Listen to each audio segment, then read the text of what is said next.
Let's move right down. Aaron Glenn. Aaron Glenn, loved him when he was a corner for the Jets back in the day, and he's really been able to revitalize that defense. Although one thing that I have been paying attention to, especially since these names have appeared that we have interviewed them, is, now obviously the microscope. You're under the microscope. So I watched that game. Puka torched that secondary. You know what I mean? Now, mind you, you probably had to get the pieces, and you had a elite caliber talent in Matt Stafford.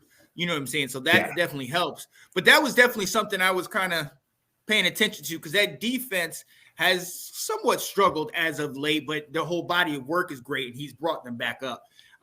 What do you think about Aaron Glenn, one of our DC or?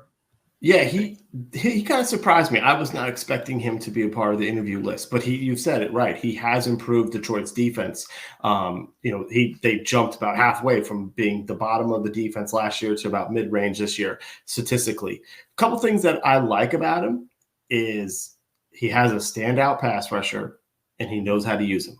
And he's been able to give Aiden Hutchinson a chance to shine or find ways within his scheme, within his pass rushes, to let his best players cook.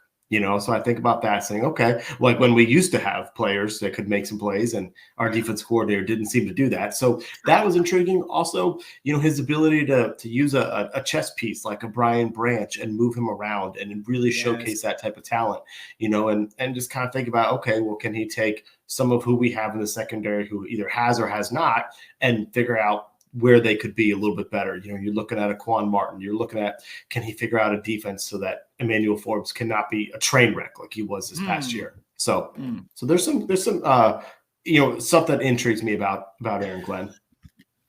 And that's something I'm really looking forward to. Obviously, if you got a guy that played a certain position, that's what you want to see. And look, Jack Del Rio and Ron Rivera, Eric Bieniemy. You know what I mean? There's a theme there where all these guys played a position and they did not focus on that position. I want to see the other thing. I want to see Aaron Glenn work with Quan Martin, work with Forbes, work with these St. Juiced. If Aaron Glenn comes in the house, I want him the first thing to say to St. Juice, if you make a deflection or you block a pass, you don't say anything. You run back to the huddle. You don't come here and do all this and all that. No. Right. Do that all the time. I'm like, for real? And then you get torched when the ball gets overthrown. Right. So that's something I am looking for, and I'm eager to see what he can bring. I love that he's been given kind of the reins in Detroit on defense. And hey, this week is another week for us to see kind of if he'll be able to shut down that Tampa offense, which has been firing on all cylinders recently. Dun, dun, dun, dun, dun, dun, dun, dun. Let's go. The Washington Commanders. There it is.